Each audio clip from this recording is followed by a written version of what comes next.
Welcome to an all-new episode of SJHL Insider. Thank you so much for joining us, and I apologize that it's only an audio-only episode this week for SJHL Insider, but it was a very quick turnaround from going to the SJHL MJHL Showcase, which we are going to recap in depth, to getting back to the luxurious IKS studios here in the beautiful city of Regina, Saskatchewan. But we'll get into that a bit. Thank you so much for joining us.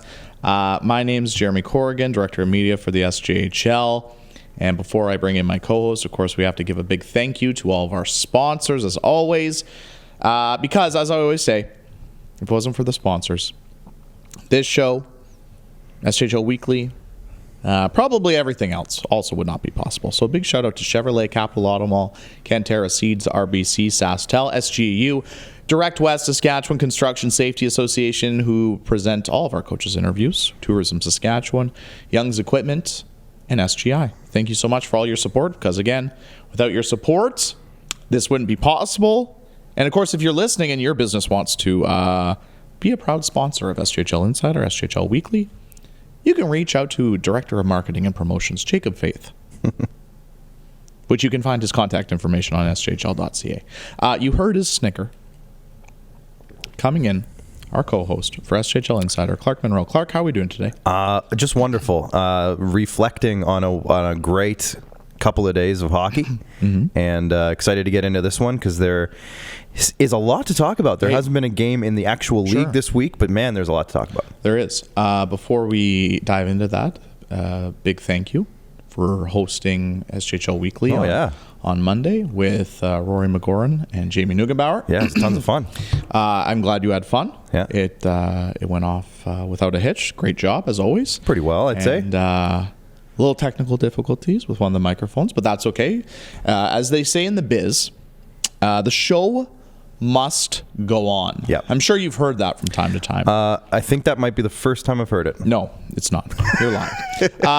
But great job. Great job filling in. And it was a ton of fun. And do you know what? And now I feel so comfortable. I can just take as many sick days as I'd like because I have our good friend Clark. I'm here for you, buddy. To fill in. And also, quick shout out to Braxton Buckburger. And hey, that was a really good interview. The Buck Burger is hopefully going to be featured at the Centennial Arena in Nipawin soon. It sounded delicious. I'll have to send our good friend, head coach and GM of the Nipawin Hawks, Tad Cozen. Yeah, maybe he'll have an update for us this weekend. I hope so, because it seems like a missed Nipawin doesn't have a home game this weekend though. Well, they'll get to it eventually. Maybe they got time. But great marketing idea. Oh, it's great. But yes, you mentioned it. You teased it. We have a lot to get into. Yeah. So you might as well get right into it. And I'm not going to throw it. Okay. Throw to the segment. That's your job. I got it. Now, just a quick disclaimer. Last time we did an audio-only podcast, right? Jeromy claimed that there was going to be the one and only time that he was going to make the horn sounds for this upcoming promotion. And it will still be the one and only. And it will still be the one and only. Because the amount of pushback. See, I thought you got a lot of kudos. Well, the big boss man was not a fan. I don't know. We should get him in here to do it. The big dog. But we got to have something. At SJHL Commish. He didn't like it. Kyle. He didn't like the sound of it. Open your eyes, Kyle. You know what? Before we get into this, big shout out to Commissioner Kyle, too, because he drove myself and Director of Marketing and Promotions, Jacob Faith, to the showcase in Winnipeg. Yep. And we drove back after all the games Wednesday. So it was a long day at the rink. Long day at the rink, and then a 5.5, 6 hour drive. And I'll say this. SJ Dad. After Brandon, the conditions were I'm going to be honest with you, I don't know if I would have been able to, I think I would have. Would you say tumultuous? Just the wind was real, a lot of blowing snow. Okay. A lot of blowing snow. So do you know what? Professional driver, add that to your resume at SJHL Commish. Very well done. Thank you for getting us home safely. Wonderful. Big shout out to Commish for carpooling. Deserves it. Hashtag SJ Dad. All right. You throw it to him. This is going to be like that. Don't say that. Yeah, okay, we're cutting that off. This is going to be the hat trick. That wasn't me, Kyle. That was Kyle. That was me. Clark. I was adding my That own. was not me. I had to have some sort of buffer yeah. between me saying it and then. Anyways, topic number one. Of course, we can't bury the lead. We've already talked about it. The SJHL MJHL Showcase in Winnipeg. Jeromy, before we get into the games, if you don't mind, Sure. Tell me about the facility, because it looked like a pretty cool place. Seven Oaks Arena. Yeah. Yeah. It actually, it reminded me, it was very similar, kind of a similar outlook to the Cooperator Center in Regina a little bit. Sure. But it was a very nice facility. I think we asked, and I think it's only about 10 years old and everything like that. Looked nice. Very nice facility. Great spot for to have a showcase event. And yeah, they were great. I mean, unreal staff. Meals were great. Everything was outstanding. And a big shout out to all the thing is, obviously, prior to the pandemic, the SJHL played host to this event twice. And, it goes without saying that it takes an army to put on an event like this. Yeah. Broadcasters, volunteers, the commissioner, marketing person, etc. Big shout out to all the staff at the MJHL for putting on a great event. They did an outstanding job. 10 out of 10. Great. So great facility, great people, great time. And back there again next year? And Is great that the hockey. plan? Or we're not quite sure yet? I think so. Somewhere in that vicinity? Yeah. Well, let's get into the games. Let's not worry about next year. Yeah, you know what? That's a long ways away. We got a lot of hockey before then. Yeah, let's get into the games. So there was 3 games each day, of course, 2 featuring the 20U teams. So that's players 20 years old and younger, usually typically 19 and 20-year-olds. Right. And 18U. Day 1 saw the 20U gold team for the SJHL defeat the red team from the MJHL 4-1. The MJHL's black squad defeated the white squad 4-0 in game number 2. And then the third and final game of that day was the SJHL squeaking by the MJHL's 18U team 5-4 in what seemed like maybe the most exciting game of the day. I won't make any claims, but Jeromy, let's go maybe each game if you don't mind. Gold versus red, 4-1 SJHL win. It kicked off the day really nicely for Team SJ. What would you say maybe stood out a little bit for that game? How quick the game was. Fast. It was unreal. Like within the first 5 minutes of that game, especially being there in person, it was actually very impressive with how quick it was, how physical it was, and how hard the teams were playing. That really stood out early on, and you know what, though, that game specifically was very crisp.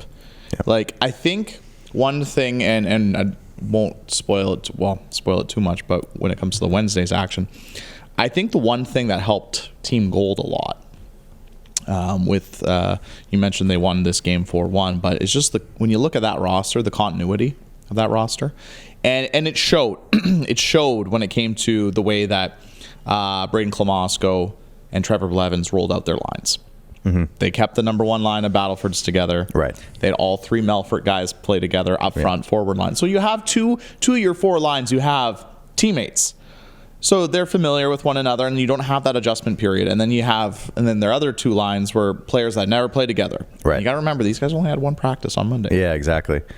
So I even in talking with Stephen, I remember talking with Stephen Kesslering at the Balfour North Stars after he was named player of the game for the Team Gold in their 4-1 win. And you know what? He was. I had asked him, what's it? How tricky is it, and how difficult is it when it comes to, playing in a game? You have 1 practice with new line mates and adjusting. And he said, "I'll be honest, the first period and a half. It's tough. It's definitely tough. You don't know where guys are going to be, but by the second half of that game, you started to really feel comfortable with your line mates and kind of get more of a sense." And they ended up building off that. But it was a very quick game. A very physical game. And I thought about it after watching it. I was like, it reminded me a lot of the actual Battle for North Stars. Yeah. Because the first 2 periods they didn't play, I don't think they played their best. But they had a 1-0 lead early thanks to Riley Morgan, who had that goal. He had an outstanding shift beforehand. that line was in the offensive zone for about 30, 40 seconds. Yeah. And then Riley Morgan opened the scoring. By the way, on the score, I want to mention on the score sheet, it says Jackson Martin scored the empty net goal. Right. I need to mention it was not Jackson Martin's. Jackson Martin's, I'm sorry. Sorry, Jackson. It's not. It was 100% Riley Morgan who Yeah, scored that okay. goal, and they just haven't changed it. But, Yeah. But yeah, he had an outstanding game. He got the scoring started. But honestly, MJHL team MJHL Red, Yeah. I thought had the better looks in the first 40 minutes, but it was very even between those two teams. But then the third period, and how many times have we said this all season long with the Battle North Stars, for example? Their third period is always their best period. Yeah. Well, And honestly, that third period was dominated by Team Gold. Yeah, I'll say 3 goals in that third period, just for reference. And there has been, how many times, Jeromy, throughout this season, let's just talking specifically about Battlefords here, have I texted you or something and been like, oh man, it's close tonight? Yep. And then it ends up third period 3-goal lead or something by the end of the game. So that's interesting that you say that. It's really interesting. And one of their coaches, yeah, Braden Klamosko, and Josh Cote was in net. He had an outstanding game. Yeah. You know what? It's funny. He allowed the 1 goal. Right. I was actually standing in the corner kind of beside him when he got scored on. And honestly, it couldn't have been a more perfect shot. Posting in, far down.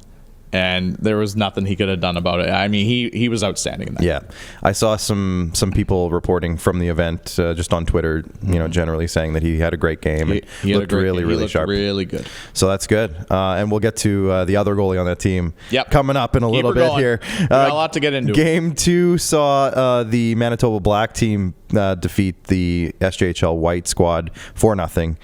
So obviously there wasn't as many goals for us to talk about on the SJ side on this one, but overall, I guess, was there anything else that maybe stood out to you in that one? I think they came out a little flat. Okay. I think they came out a little flat. I think the one thing I noticed, I think with Team White was obviously, like, the thing with Team White was, even though you had a bunch of Bombers and a bunch of Broncos, they did mix up the lines a little bit. Right. I did notice that. And they were, I would say they were definitely in their second game on Wednesday. They looked a lot better, but they just came out a bit flat. It seemed like in that game on Tuesday. And I mean, you mentioned they only had 22 shots. Right. Yeah. Right. So I mean, that kind of speaks to it. And Dawson Smith was in net for them, and honestly, he didn't have really any chance on any of the goals. So it's Manitoba played well. Yeah. Played well in that game, and it was definitely a better game for Team White in the second game for sure. There you go. Now, like I mentioned earlier, maybe the kind of the highlight of the day overall, just in terms of the excitement of the game. Maybe. I just want to mention. Oh yeah, go for it. One thing to add before we close the door on that is Jeromy Tremblay of the Flin Flon Bombers was named player of the game. Oh, there you go. Yes, thank you. And Kesslering was the first game. Yep. So the third game of the day was the SJHL Blue squad. Again, this is 18U now we're talking about. Defeated the White squad from the MJHL 5-4. And there was quite a lot of action in that one. There sure was. So let's dive in. And this is, I mean this in no disrespect to the MJHL team. The 5-4 score was flattering. Okay. There was the MJHL got a couple of goals in that third period. I do believe it was, what was it, 3-1? Yeah, it was 3-1 going into the third. Yeah. The first 2 goals the MJHL scored in the third period took some weird bounces. Okay. I felt for Kindersley netminder Cody Jamin in between the pipes, because there was a couple of bounces that ended up getting past him that, I mean, there's nothing you can do about. Yeah. But I mean, how many times were we talking about it since these rosters were announced, how you looked at that U18 team, and I think all of us talked about how excited we were to see that team. Yeah.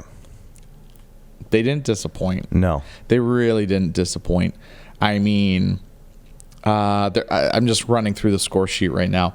The first goal they had was from Carter McKay of the Melville Millionaires. Unreal play. I was standing at ice level when he scored it. Came in on a 2-on-1 with speed on the right side. Did a nice little stutter step to slow slow down his pace, trick the goalie, and then, one of those perfect shots, like 8 to 12 inches off the ice on the blocker hand side. Yeah. Unreal. Hard to stop. Zach Summers was outstanding. Tim Kim scored twice. Yeah. His second goal, also standing at ice level. And I talked to him after the game. He just danced through the defense of the MJHL. And I'll give Jag Pangura Jag Pangura had a goal and an assist in that game. Shorthanded, one of them. Yeah, and his shorthanded goal was very nice. Yeah. And we'll obviously we'll talk about the second game more, but I just remember last night on the drive back, we were talking about Commissioner Kyle asked, what stood out, what were some highlights, and the three of us were talking, and a lot of it stemmed from that SJHL U18 team. Yeah. And it speaks, we're seeing younger players coming into the league and they're making a bigger impact. And I mean, we could talk about almost every player on that team and how well they played during the tournament. But it was definitely an exciting team. That was for sure. Yeah. Cody Jamin was good. He stopped 23 of 27. Again, two of them were tough. Yeah. Tough. But yeah, there was a lot to like with that game. I'll give Jamie Neugebauer a bit of a shout out here because he kind of threw this in last second, but he said one of the players he was really excited to watch because he's so dynamic in this event was going to be Tim Kim, and then he comes out and scores 2 goals in that first game, playing on a line with his Broncos teammates. And you know what, like Van Blaricom and Roy. Sure. I was going to say the blue line of that team too. Jordan Gibbs, Jordan Grill, Cole Tanchuk, Ryan Silzer, who was a late ad, and Silzer was very good. Yep. Vincent Palmerin, Carson Cater. I mean, there was a lot to like about that team. Yeah, definitely. Sure. Well, let's get into that was day one. SJHL goes 2-1 on the day. So a good start for the league. Day 2 started out just as on the right foot. The gold team, who did get the win on day 1, they also got the win on day 2, facing the other 20U team from the Manitoba Junior League 6-0. Then Manitoba Red beat Saskatchewan White 4-2. They doubled them up. And then in the late game, it just happened again. The blue team, they took off. They beat, in the 18U category, they beat the white squad 8-2. It was a big scoring affair. Let's go back to the first big scoring affair, the 6-0 game, the gold versus black. Yeah, maybe we'll try and speed it up a little bit. For sure. How I described it, I interviewed SFN Bruins netminder Cam Hrdlicka after the game. He had a 35 save shutout. Of course, yeah, big performance. I said to him, it was a tidy 35 save shutout, and I said it like that because there weren't too many high end scoring chances he had to turn away, but when he had them, obviously he made the save. But there weren't too many high end scoring opportunities for Team MJHL. And when I look at that game from Team Gold, I don't know if you could ask for a much better performance from a team that came together 2 days prior. Right. It was a very complete effort. SJHL leading goal scorer Kian Bell, hat-trick. Dawson LaRue was outstanding from the Melfort Mustangs. He had 2 goals. Steven Kessling had 1. Riley Morgan of the Weyburn Red Wings had another great performance. Yeah, great couple of days for him. Team Gold was, just to point out, Holden Dole had 3 assists. Ryan Duque, Ben Tkachuk, Jake Southgate all had 2 assists. There was contributions all up and down that lineup. And yeah, it was pretty incredible, to be honest with you, when you watch that game, especially live in person, to see a team who practiced on Monday, played a game on Tuesday, and then you play a game like that. Cam Hrdlicka agreed with me. It looked like they had been playing together for a long time. Yeah. That group. Yeah. And it was very impressive. One of the things, and I'll just leave it on this, is that one of the observations that we all agreed upon on SJHL Weekly before the event started was that the Melfort Mustangs in the SJHL have one of the best blue lines in the league, if not the best blue line in the league. And 4 out of the 6 were them. And again, I want to stress too, and I think this leads to part of the success from Team Gold too, is that continuity. Right. You mentioned four defensemen from Melfort. Yeah. The other 2 are from Battleford. The other 2 from Battleford. The 2 Battlefords play together. The 2 pairings of Melfort play together. That obviously is going to help in an event like this. Yeah. And then you have 2 forward lines that play together. And I mean, 5 of the 6 goals in that second game for them are from those 2 lines. Makes sense. Continuity plays is a big help. Yeah. In a showcase event like this, and it helps all these players when it comes to their stock, when it comes to being sought after by scouts. Definitely. Game 2, despite 48 saves by Harman Laser-Hume in that game, they were defeated 4-2 by the Manitoba team. Mm-hmm. This is the SJHL White squad. What stood out on that one? A couple goals. Jeromy Tremblay got a goal. Alex Soretsky got a goal, but wasn't enough. So what stood out there? I mean, it was a much better performance. Yeah. It was a much better performance by White. Harman Laser-Hume was very busy. Very busy. I mean, a lot of shots. You get off to such a good start, getting a power play goal from Jeromy Tremblay and the 2 Humboldt guys getting an assist on the goal. Right. Again, I apologize to Alex Soretsky of the Humboldt Broncos. He did not get that second goal. Oh, it wasn't him? It was not him. Okay. It was McGuire Ratzlaff. Okay. I thought I heard that on the broadcast. It was McGuire Ratzlaff of the Nipawin Hawks. He definitely scored it. I thought he played really well.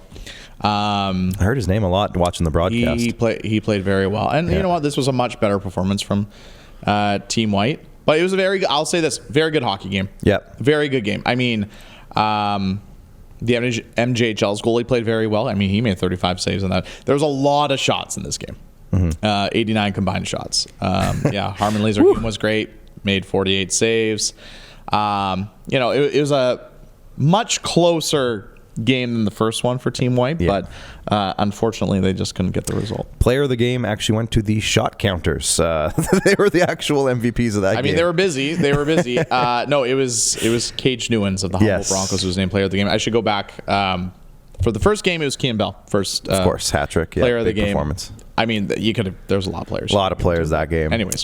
Game 3 of that day, like I said, we'll wrap it up here. 8-2 win for the SJHL 18U squad. James Venn, 34 saves in that one, and multiple guys with multiple points, including, again, Tim Kim, we talked about in the first game, 2 more points. I think he led the tournament or tied for the lead in the tournament in 4 points. Yep. So another big game, but a lot of guys showed up on the score sheet for this one. Yeah, I mean, seven different goal scorers. It was a real dominating performance, I think, from the U18 team in that game. And you know what I really like about this, being a former goalie? Usually in an 8-2, UC 8-2, you don't think about the goalie. Mm-mm. You don't think about how good the goalie played. Player of the game, James Venn, Melfort Mustangs. He was outstanding. And I got to just say, a little funny caveat of the showcase. There was a spelling mistake on James Venn jersey on the name bar. Where? There was 3 N's. 3 N's. So okay. I was like, how do you misspell Venn? You know what? I'm gonna break this. Hopefully our good friend Matt Barrett, who was at the showcase, won't get mad. But I said to Matt, this has to become a thing in Melfort. Yeah. Remember back in the day when the Canucks had Roberto Luongo? Mm-hmm. What would they do when they made a save? Lou, yeah. I think whenever James Venn makes a save, the crowd's got to go, Venn, after the inspiration of this jersey with multiple N's, with an extra N. I hope they do something with that. Matt, if you're listening, I talked to him. Get on it. He said might have something there. Start up the campaign. But no, he was very sharp. He was very sharp. I mean, again, everybody on that U18 team was very good. Tim Kim had an outstanding game. I thought a lot of the Broncos were real players in that. The young Broncos in that game were very good. Sharp. But overall, I think that team was impressive. I would have loved it, and maybe this is something that'll be discussed in the future, but I would have loved to have seen that U18 team go up against one of the MJ U20 teams. Yep. I would have loved to have seen it. Yeah, I know they've always done it historically, always just the 18U team playing. But man, it would be fun to watch them, match up and see. To see. There was so much talent on that team. Yeah. I mean, this would have been the year to do it too. This team is so stacked. Yeah, I mean, Mike Reagan and Matt Hare were the head coaches of that team, and they were having a blast. They were having a blast on the bench, obviously, when you have that much talent on a team, and you kind of just let them do their thing. And for those who are keeping track, on Monday's SJHL Weekly, we did play Buy It or Sell It, Jeremy. You might have heard that part. And one of the ones was, will the SJ win 4 games? And I think, if I'm not mistaken, everybody said yes. And I would have, I wasn't there, but I would have agreed. You would have agreed. Yeah. I took your spot, so I was a placeholder for you. I think we are on the same page. Okay. And the other one was, will the leader of the tournament be one of the 18U kids? So there you go. Rory said yes to that because he was excited. And I think, if I'm not mistaken, Jamie said no. So Jamie, you're wrong. Let's move on, Jeremy, because obviously that was a good chunk of the show so far. Yeah. But let's go to segment number 2, and that has to be Players of the Month, because we did announce that while you were there. And some big performances this month. If we don't mind, let's start with the SGEU MVP. Yeah. Do you want me to just run through them all and then talk? Do you want to do that way? Yeah, go for it. So SGEU MVP of the month was Ben Tkachuk of the Melfort Mustangs, 4 goals, 16 assists in 10 games played. For the math, that's an average of 2 points per game. Oh, good job. Yeah. Sastel goalie of the month, Jackson Fellner of the Nipawin Hawks, a 5-2 0-1 record with a 2.38 goals against average, a 914 save percentage, and a shutout. Direct West rookie of the month, Thomas Wright, 4 goal of the Laurent Ice Wolves, 4 goals, 8 assists, 12 points in 11 games played. Don't look now, but Thomas Wright is now the league leader in rookie scoring. I won't look now because you just told me, so I'm good to go. There you go. And finally, Super U Defenseman of the Week, Tynan Ewert of the Battleford North Stars, a goal and 13 assists, 14 points in 12 games played. Yep.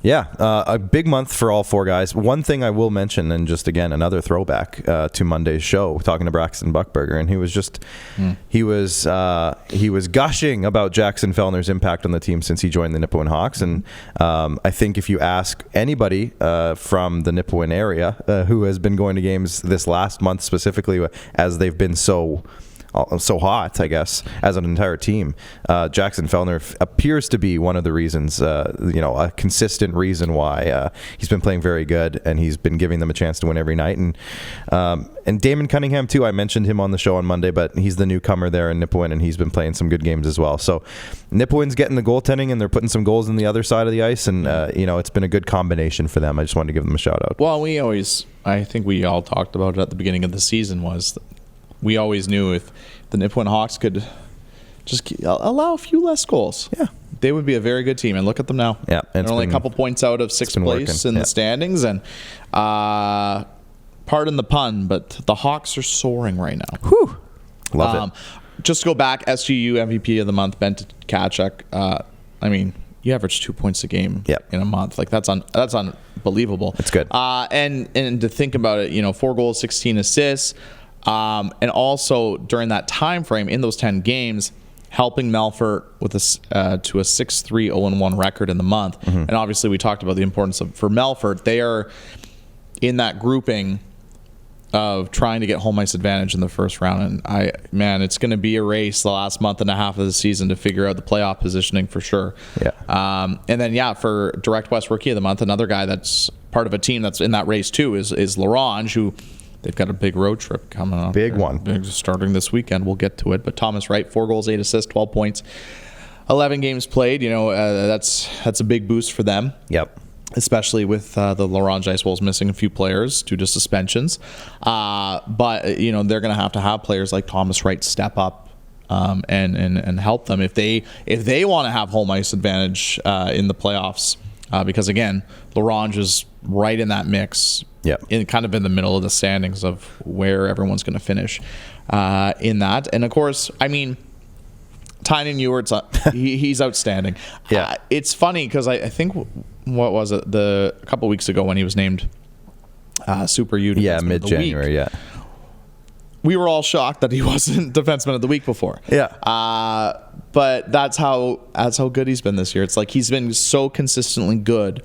And then this past month, he had a goal and 13 assists for 14 points. And you know what? Shout out to him too. He had a great performance at the showcase. Yeah, he was very good at the showcase as well. That's good. And obviously, he's been an anchor on the blue line for Battleford's all season, and he's well deserved. Yeah. So there you go. There's your 4 players of the month. Great month. And you know what? I will say we won't get into too many names, but there were a lot of candidates this month in a few different categories for sure. It led to a really good conversation. So looking forward to February already. Speaking of where we are currently in the season, topic number 3 is going to be the Kids Sport Cup.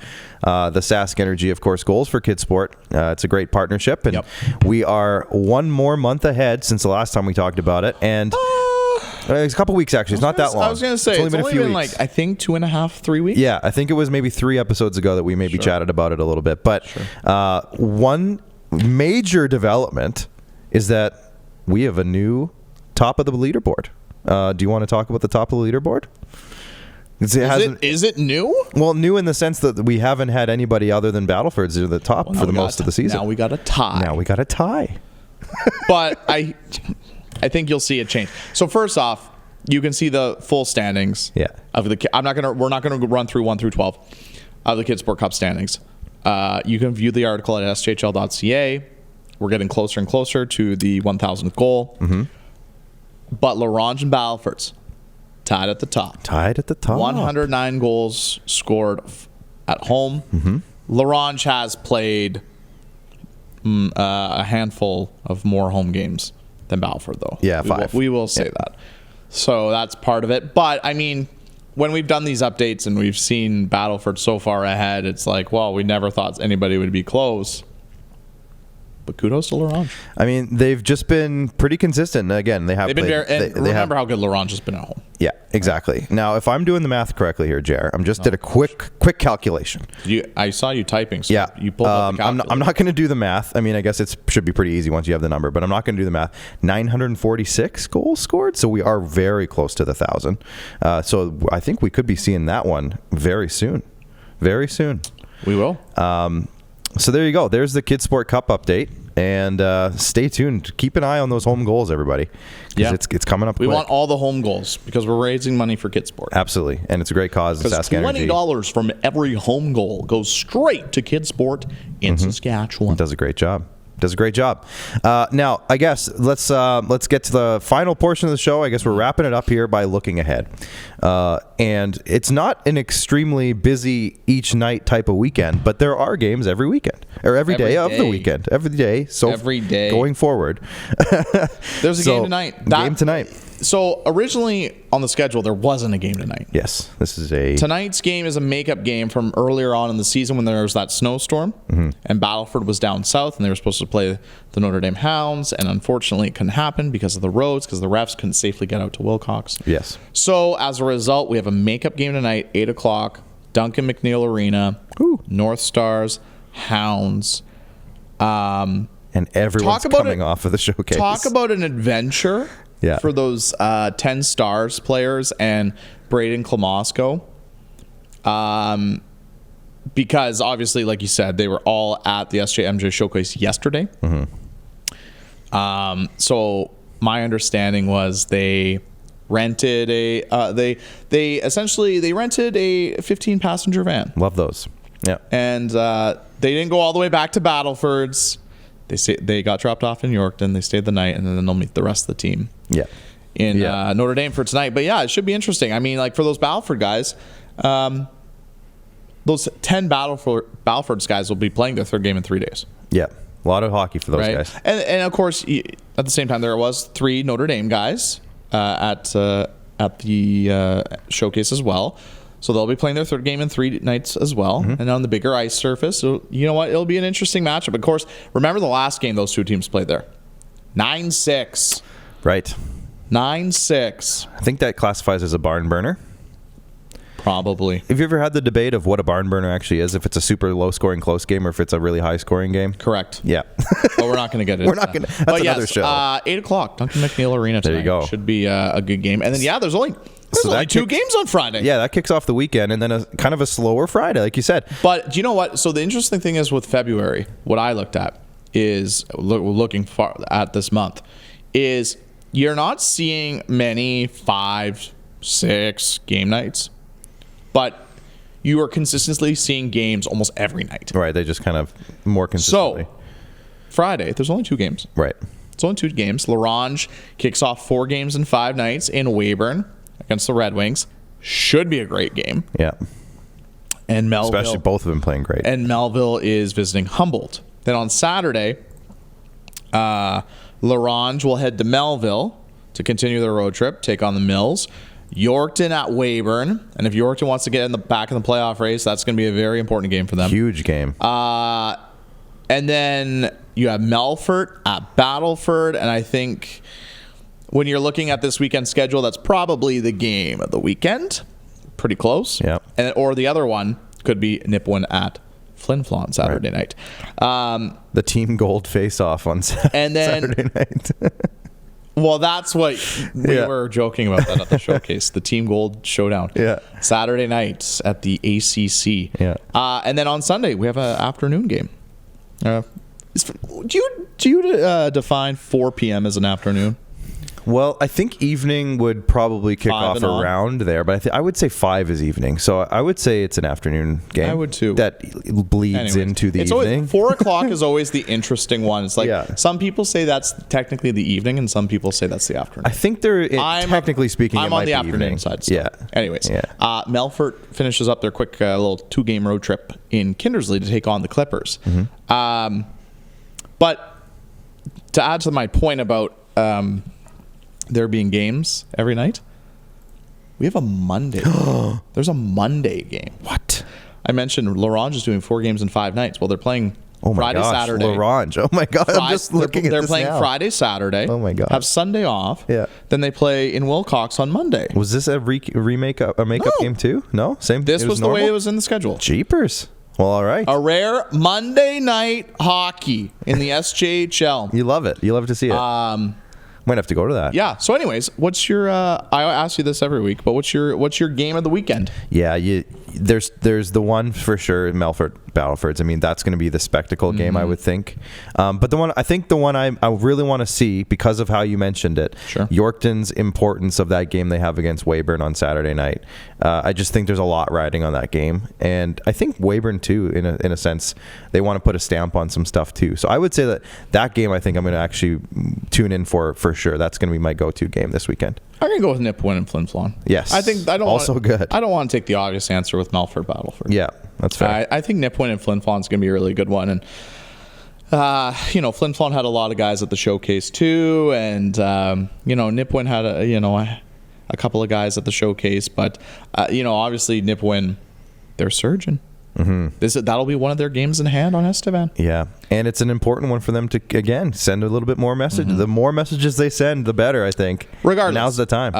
Going to be a good weekend of hockey. Yeah. Bit lighter schedule, which I don't think many of the teams are complaining about after the showcase. So that's okay. Yeah. I'm not complaining about it. No. But it's going to be a great weekend of hockey. Great stretch of hockey, really, the next month and a half. So be sure to get out to your local rink, support your local team, whatever team you're the biggest fan of. And if you can't, you can catch all the action on Hockey TV. Subscriptions are only like $29.99 a month, and you can watch every game. Get on it. In the SJHL, even games on demand. And the showcase was even on there. And the showcase was on there. Very good. A little bit hidden, though. Yeah, you had to look for it. You had to look for it, but it was there. They were there. Before we go, big shout out again to our sponsors: Chevrolet, Capital Auto Mall, Cantera Seeds, RBC, SaskTel, SGU, Direct West Saskatchewan Construction Safety Association, Tourism Saskatchewan, Young's Equipment, SGI. Thank you so much for your support. And also, we have to talk about the SJHL raffle. Ticket sales obviously underway. Ticket sales are going good. But there's only 5,000 tickets available. So here's the thing. You're going to want to get your tickets as soon as possible. Of course. This cannot be a last minute thing because there's only 5,000 available. So you need to get them before, tickets run out. Yeah. Because then you you just don't get a ticket. Yeah. Right. My wife's birthday's coming up right away here. Yeah. That's a good spot for that. Valentine's Day coming up. 100%. I know we've mentioned this every time. Family Day coming up right after that. I feel like I know when your wife's birthday is, though, now. It's coming up. Because you mentioned it. I know. So I'll help you not forget about your wife's birthday, which is good. I mentioned earlier that we should go to that game on Monday, but because of that reason, it's your might wife's not birthday. be going to that game on Monday. Oh, it's your wife's birthday. Unless she wants to come to Wilcox. Maybe I'll bring her out. Wow. Be a good Well, present. I guarantee Jamie would say there's nothing She could do color for Jamie. There's no... You know what? She could. She might be. It might be a really interesting broadcast. Maybe. I'd watch it. Yeah. I'd hopefully be there watching it. That would unfold. I would watch that. That'd be very entertaining. She would probably be groundbreaking. I'll just say that. Wow. Yeah. Groundbreaking. You heard it here first. Heard it here first. You heard it here first. Yep. Anyways, sjhlraffle.ca. Get on it. Get your tickets. Get your side. You have a chance to win a side by side. Draws at the end of April. It will be done on this show. Ooh. Live. Hey. Dealership. Wow. Can't wait. Let's go. And that'll be at the end. So that's going to be... I could be wrong. Definitely could be wrong, actually. I should say. Okay. But I think I'm in the ballpark. That'll be like right before the SJHL final, too. Yeah. I think it's in that realm. Because if it's on the Thursday, I think the SJHL final tentatively would start on the Friday. Or the final would be underway. Regardless. Let's go. Get your tickets. I'm excited. Get your tickets today. SJHLraffle.ca. 1 ticket's $25, 3 for $60, and 10 for $100. All the information can be found at SJHLraffle.ca. Thank you so much again for tuning in this week. I mentioned at the beginning of the show, I apologize for this being an audio-only version of SJHL Insider. Quick turnaround. Such a quick turnaround. A lot of turnaround. When it comes to coming back from the showcase and everything, but we wanted to make sure we had an episode. We didn't want to just take a week off. No, wouldn't do that. We don't take weeks off. Wouldn't do that. No. So we want to make sure the episode got out timely for everyone to listen to. Because it's going to be a busy weekend. Lots busy to do. weekend, busy Lots week, to do. busy month. Busy. The Saskatchewan Junior Hockey League, we are busy. Yep. But regardless, thank you for listening. We appreciate it.